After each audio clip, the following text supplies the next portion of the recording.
Let me just go through a couple of examples here. And I'm not going to mention by name because I'm not here to point out any member. This isn't about members trying to get personal. But we've got a Democrat here, 4,000 trades, $66 million worth with a 19% return. Republican, 1,925 trades, $167 million worth, 22.7% return. A Democrat, 575 trades, $91 million worth, 21.8% return. A Republican, a senator, 270 trades, $7.16 million in volume, 5.7% return. A Democrat, 186 trades for $13 million for a 56% return. That's a pretty good return. Should be following that particular Democrat. A Republican, 164 trades for $1 million worth. A Republican, 160 trades, $4 million worth, 30% return. I could keep going. There's a laundry list here that I could keep going down. I could go down and talk about a Republican that made 149% return in 24, a Democrat that made 142% return, a Democrat that made 123%, Republican that made 111% return. My point is just this. The American people, the reason it's called the Trust Act is how can the American people trust that we're actually doing this with the blindfolds we're supposed to have on? Like Lady Justice in our justice system. We're supposed to be objective.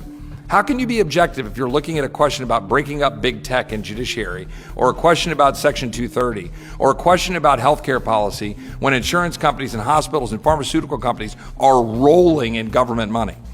How can we have a serious conversation about defense when defense contractors are really not only rolling in money, they're driving half our damn defense policy?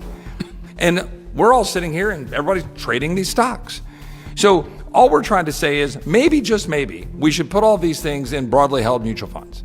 Maybe, just maybe, we should say, let's limit the ability you can trade them. Now, there's some differences of opinion. We have some colleagues, another bill that's Republican and Democrat supported that has penalties in it. Let me explain why I don't think we should have the kinds of penalties that are in that bill. I don't think we should be policing ourselves here in Congress with criminal penalties being at the end of that rainbow, because that turns Congress into something it shouldn't be.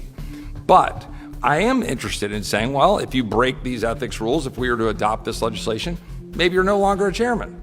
Maybe you're no longer sitting on certain committees. We can police things and have penalties if we break those. We need to restore the American people's trust in Congress. We should not allow people to be profit by day trading while we're sitting here. We can do that. And the last point I'll make is it's not in our bill. We could also adopt, what is it called? The 1031 exchanges. What is that? What a policy where you can convert all your stuff when you get here from equities, go put them in a mutual fund, but not hit the tax implications of that. So a lot of things we can do. Very open. I think I speak for Seth too. We're open to whatever, but the time's now to do it.